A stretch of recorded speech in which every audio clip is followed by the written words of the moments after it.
Hello guys, तो ये day 3 है हमारे केरला ब्लॉग का। रात को हम वर्कला से कोवलम आ चुके थे। ये प्रॉपर्टी का नाम है KTDC. This is in Kovalam. KTDC का फुल फॉर्म है Kerala tourism development resort. Room के अंदर का शूटिंग तो मैंने कल रात को ही कर लिया था वीडियो के लिए। यहाँ पे आए थे तभी पूरी तरह से अंधेरा था ये कर्टन में से, तो हम सुबह उठ के देखेंगे ये व्यू कैसा था। एंड आई एम श्योर ये व्यू आपको पागल कर देगा। सो गाइज, इस रिसोर्ट का नाम है समुद्र बीच रिसोर्ट। ये केटीडीसी की प्रॉपर्टी है। यहाँ पे लग रहा था कि बीच एकदम बाजू में है। सो गाइज, ये मॉर्निंग हो चुकी है, 8 बज चुके हैं। और ये देखिए, ये जस्ट मेरे रूम के बाहर का व्यू है। पूरी प्रॉपर्टी ग्रीनरी से भरी हुई है और यहाँ पे बाजू में ही मेरे रूम के स्विमिंग पूल था। तो मैंने सोचा कि चेकआउट करने से पहले थोड़ा स्विमिंग पूल का आनंद उठा लेते हैं। वैसे तो मैं नॉन स्विमर हूँ, लेकिन पानी भी मुझे इतना पसंद है कि वहाँ पे फ़ोटोज़ निकालने में ही मज़े आ जाते हैं। यहाँ पे अन्ना थे जिन्होंने मुझसे कहा कि आप यहाँ पे 1 घंटा मेरे पास रहोगी तो मैं आपको स्विमिंग सिखा सकता हूँ। बट मैंने उनसे कहा नहीं, हमें बहुत सारी प्लेसेस कवर अप करनी है, तो मैं यहाँ से ही आगे चली जाऊँगी, आप बस मुझे फ़ोटो खींच के दीजिए। सो लगभग हाफ एन आवर 45 मिनट्स यहाँ पे क्वालिटी टाइम स्पेंड करने के बाद मैं घर जाती हूँ। वहाँ से मुझे हैबिट है कि मैं रोज़ सुबह सुबह एलोवेरा टी पीती ही हूँ गर्म पानी में। तो मैंने गर्म पानी फटाफट बनाया और मैंने सोचा कि क्यों ना आज बाहर रॉक पे बैठ के गर्म पानी पिया जाए, एलोवेरा टी वाला। तो बिल्कुल मैंने वैसा ही किया। सो मैंने ये हॉट टी नेचर की गोद में बैठ के ही पी ली है। टी फिनिश करते ही मैं रूम में गई और फटाफट जो पैकिंग करनी थी वो हमने सब सामान समेट लिया, नहा धो लिया, चेंज कर लिया और हम आगे निकलने की तैयारी में लग चुके थे। और हम हमारे साथ हमेशा थेपला एंड गाठिया तो कैरी करते ही है। तो यहाँ पे कौवे बहुत थे, बर्ड्स बहुत थे, तो हमने सोचा कि थोड़ा सा फूड उनको भी दे दिया जाए। क्रोस को इंसेक्टस माना जाता है, तो मैं इन्हें हमेशा ही फूड देना प्रेफर करती हूँ। मुझे बहुत घाई मची रहती है तो मैं जल्द से जल्द रेडी हो जाती हूँ, पर मेरे घर वाले रेडी नहीं हुए थे, तो मैंने सोचा क्यों ना बीच नीचे तक जाके एक्सप्लोर किया जाए। तो बीच तो बंद था, लेकिन ये जो ग्रीन लश आपको दिख रहा है, ये ट्रेल दिख रही है, ये ट्रेल में हम घूम सकते थे, तो बस मैंने वही कर लिया।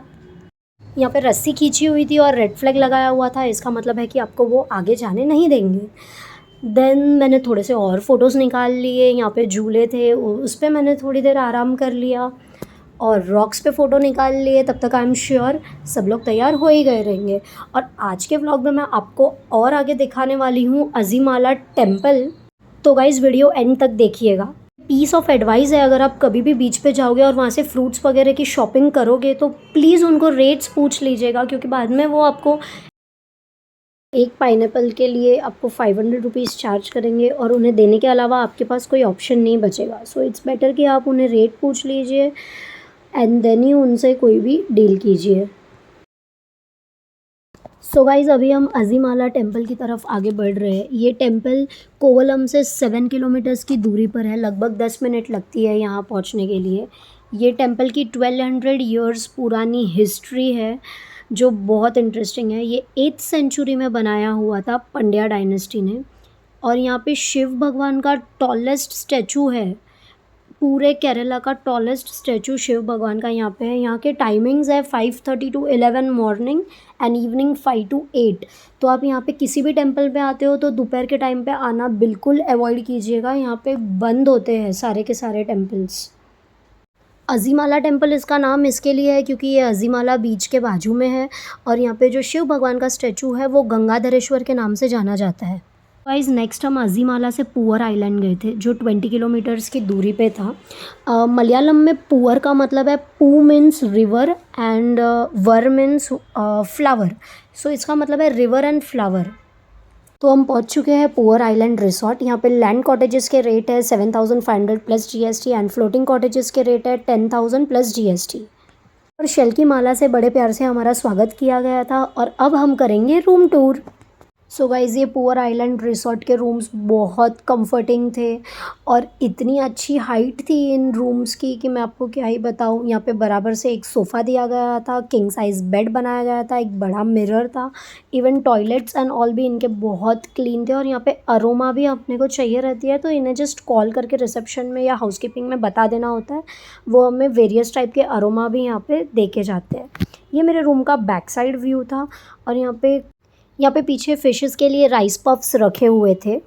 आपको करना क्या है कि बेसिकली ये राइस के बने हुए होते हैं, तो ये फ़िशेस के लिए रखे गए थे। ये जो नीचे आपको पानी दिख रहा है, यहाँ ढेर सारी फ़िशेस थी, तो ये आप आते जाते इनको बस फ़िशेस को खाना देते जाओ। और ये सारे रूम्स के बाहर ऐसे पर्सनल स्विंग बनाई हुई थी कि आप जितनी देर चाहो यहाँ पे रेस्ट करो, आराम करो, डांस करो, कुछ भी करो। सो ये रूम के बाहर एक डाइनिंग एरिया बनाया हुआ था 4 पर्सन्स के लिए, तो यहाँ पे आप हाई टी एन्जॉय कर सकते हो। ये प्रॉपर्टी बहुत बड़ा है आइलैंड पे, सो आपको एक्चुअली यहाँ पे मैप्स दिए हुए हैं, वो फॉलो करके आपको जाना पड़ेगा पूरे आइलैंड की टूर करने के लिए। So I have tried to capture as much as possible. यहाँ पे इवनिंग में रूम टी पीने के बाद मैं सीधा स्विमिंग पूल के एरिया में चली गई थी। स्विमिंग पूल में ऐसा था कि मुझे पूरा नहीं गीला होना था, बिकॉज़ मैंने जस्ट चेंज किया था, तो मैंने सिर्फ पैर ही भिगा लिए और वहाँ पे थोड़ा पीस एन्जॉय कर लिया। देन गार्डन एरिया में फिर से थोड़ा सा स्विंग पे एन्जॉय कर लिया और यहाँ पे वेरियस सेल्फ़ी पॉइंट्स बनाए हुए थे। आई एम श्योर आपको बहुत इंटरेस्टिंग लगेंगे ये सब। ये आइलैंड पूरा नेचर की छत्रछाया में है। आप जितना भी घूम लो, आपका पेट ही नहीं भरेगा, आपको रूम पे जाने का मन नहीं करेगा, आप बस ये आइलैंड पे घूमते ही रह जाओगे। ये जो मेरे पीछे रॉक दिख रहा है आपको, इसके पीछे एक मंदिर बनाया हुआ था, इसमें गणेश जी की स्थापना की हुई थी। तो मैंने यहाँ पे अगरबत्ती जलाकर थोड़ी सी प्रार्थना करके मैं नीचे आ गई। सो ये हाई टी हमें कॉम्प्लीमेंट्री थी और थोड़े स्नैक्स भी थे उसके साथ, तो वो एन्जॉय करके हम आगे आ गए। ये रात को फ़िश का व्यू है, कैसे लाइट में ये इतने प्यारे लग रहे थे। और अभी मैं ये आपको फ्लोटिंग कॉटेजेस दिखाने वाली हूँ, जिसमें हम पहले रहने वाले थे। हमने बुकिंग भी की थी, बट एंड मोमेंट पे कुछ रीज़न की वजह से इन लोगों ने ही कैंसिल कर दिया एंड हमें लैंड कॉटेजेस दे दिए। उसमें भी हमें बहुत मज़ा आया। और रात को यहाँ पे कल्चरल प्रोग्राम्स होते हैं, तो let's see what we have done. कौन है वो जिसे मैं करती हूँ प्यार और जिसे करती हूँ मिन्नतें बार बार। कैसे कैसे तोड़ दे पन्ना फिर जो हाथ फिर जाए, चाहे मेरी जान जाए चाहे मेरा दिल जाए, पन्ना की तमन्ना है कि हीरा मुझे मिल जाए, चाहे मेरी जान जाए चाहे मेरा दिल जाए। Guys thanks for bearing with my voice. इस कॉटेज को बाय बोलने का वक्त आ चुका था, तो ये मैंने थोड़े बहुत वीडियोस और ग्लिम्पसेस वहाँ पे निकाले ताकि याद रहेंगी ये हमेशा। इवनिंग के टाइम पे हमें यहाँ पे हाई टी मिली थी, जो बिल्कुल ही कॉम्प्लीमेंट्री थी और उसके साथ थोड़े बहुत स्नैक्स भी थे। बट अगर आप प्योर वेज हो तो उनसे पहले ही कह देना कि किसी भी चीज़ में एग तो नहीं है, बिकॉज़ वो जो चकरी भी नॉर्मल सी रहती है उसमें भी ये लोग एग योग डालते हैं एंड वी आर जैन्स, तो ये पूछना तो बनता है। So I was totally in love with this property. So यहाँ से निकलने से पहले एक लास्ट टाइम इस स्विंग पे बैठ लिया जाए। सो गाइज़ ये नेक्स्ट डे मॉर्निंग हो चुकी है, लगभग अभी सुबह के 9 बज रहे हैं और हमारा चेकआउट का टाइम हो गया है। यहाँ पे 10 ओ क्लॉक चेकआउट का टाइमिंग है। सो मुझे आपसे यही कहना था कि अगर आपको मेरे वीडियोस अच्छे लगते हैं, इन्फॉर्मेटिव लगते हैं, तो प्लीज़ इन्हें लाइक, शेयर और सब्सक्राइब कीजिए। ये मेरा जो पूरा केरला का टूर होने वाला है, ये टोटल 5 डेज़ का होने वाला है। हम अभी 3rd डे पे है, तो कल 4th डे पे हमने कन्याकुमारी प्लान किया है। तो आप मैं आपसे बोलना चाहूँगी कि आप ज़रूर मेरे वीडियोस आगे भी देखिए। ईयर के जुलाई मंथ में भी यहाँ टेम्परेचर लगभग 30 डिग्रीज़ का था और it is rainy season, but it is not raining much. कभी बारिश गिरती है तो पूरे दिन ही गिरती है और फिर नहीं गिरती है तो 4-5 दिन कुछ भी नहीं होती है। तो मैं जिस पीरियड में गई थी वहाँ पे बिल्कुल भी बारिश नहीं था, हमें हार्डली थोड़े-थोड़े रेन्स सुबह के टाइम पे। सो गाइज़ जैसे ही हम बोट में आए थे इस आइलैंड में, वैसे ही हम बाहर निकले हैं और अब हम कन्याकुमारी की तरफ हेड कर रहे हैं। सो मिलते हैं नेक्स्ट व्लॉग में।